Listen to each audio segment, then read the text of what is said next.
முன்னாடி அண்ணன் சீமானும் அண்ணன் திருமாவளவன் அவருடைய உணர்வுகளை புரிந்து கொள்கிறோம். அவருக்கு கஷ்டமா தான் இருக்கும், அவர் இங்க இல்ல, அவருக்கு டெல்லி ஏர்போர்ட் கிளம்பி போயிட்டாருன்னு சொல்ல முடியாதுன்னா அவர் சாதமா இப்பயே மாத்தி.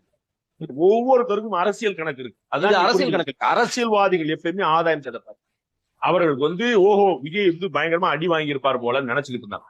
அவர் இப்படி தலையை திருப்பி சிஎம் சார் இவங்க எல்லாம் டென்ஷன் ஆகிட்டா. ஓஹோ அவர் பாதிப்படையில சீமானுக்கு என்ன டென்ஷன்? ஆமா, அவருடைய ஓட்டையும் முந்தணும்ல. புரியுங்களா? விஜய் அவர்கள் விஜய் ஒரு பொருட்டே கிடையாது சார் அவங்களுக்கு. சீமானுக்கு பொருட்டு வேண்டாம் சார். ஆனா இன்னைக்கு தேதிக்கு ஒரு ஓட்டம் மிஞ்சிட்டாரு சார். நல்லா புரிஞ்சுங்க. திரு சீமானோட வாங்கின ஓட்டம் மிஞ்சிட்டாரு. இன்னைக்கு யாரு? திரு விஜய். நிரூபிக்க அன்டெஸ்டட் நாட் ப்ரூவ் சார். பாருங்க சார் எவ்வளவு நாள் ஒரே மேட்டர் பேசிட்டு இருக்கு பாருங்க. கண்கூட பாக்குறோம்ல. எதை வச்சு சொல்றீங்க? இந்த கூட்டத்தை வச்சா இருக்குது. இவங்களுடைய கூட்டத்தை பார்த்தாரு சார் கதர் இது சார். இவங்களுடைய கூட்டத்தை பார்த்தாரு தாவேகா கூட்டத்தை. ஆமா தாவேகாவோட கூட்டம் ஒரு டாக் ஆஃப் தி டவுன் இல்ல சொல்லுங்க. மனசாட்சி கூட விஜய் வருத்தப்பட்ட மாதிரியே தெரியல. அன்னைக்கு நீங்க தான் சொன்னீங்க அவர் வலி இருக்கும், தம்பியோட துயரம் ரொம்ப கடுமையானது, பாவம் ரொம்ப சங்கடப்படல சொன்னீங்க. அப்புறம் சங்கடப்பட்ட மாதிரி இதுல அப்ப சங்கடப்படுவார்னு எப்படி கெஸ் பண்ணீங்க? இல்ல இந்த 3-4 நாள்ல அவரை பாதுகாக்கிறவங்க யாருன்னு உங்களுக்கு தெரிஞ்சிருச்சு. நீங்க எதுக்கு பாதுகாத்தீங்க? உங்களோட பயங்கரமா அவங்க நீங்க எது பாதுகாத்தீங்க? நீங்க சார் அன்னைக்கு வக்காலத்து வாங்குனீங்க.